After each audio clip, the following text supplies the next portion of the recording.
ప్రతిసారి India Pakistan debate start అయితే Jammu and Kashmir పేరు ఖచ్చితంగా వినిపిస్తుంది. టీవీస్ లో వార్ డిస్కషన్స్ లో కాశ్మీర్ పేరు వినపడకుండా ఉండదు. అసలు కాశ్మీర్ కథ ఏందో తెలుసుకుందాం. 1947 లో ఇండియా బ్రిటిష్ డివైడ్ అయ్యాక ఇండియా పాకిస్తాన్ సపరేట్ దేశాలుగా ఫామ్ అయ్యాయి. అప్పుడు జమ్మూ అండ్ కాశ్మీర్ కి ఫ్రీడమ్ ఇచ్చారు. మీరు ఇండియాతో జాయిన్ అవ్వచ్చు లేదా పాకిస్తాన్ తో జాయిన్ అవ్వచ్చు.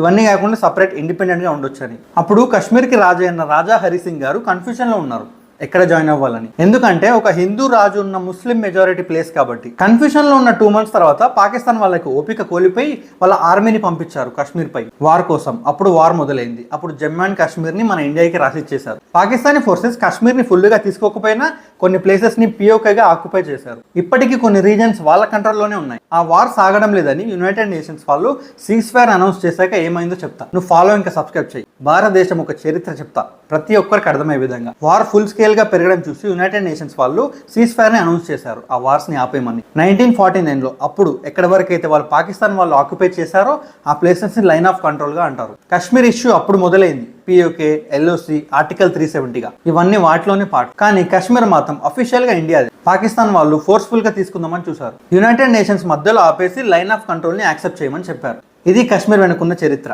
అర్థమైంది కదా? వీడియో నచ్చితే లైక్ చేయండి.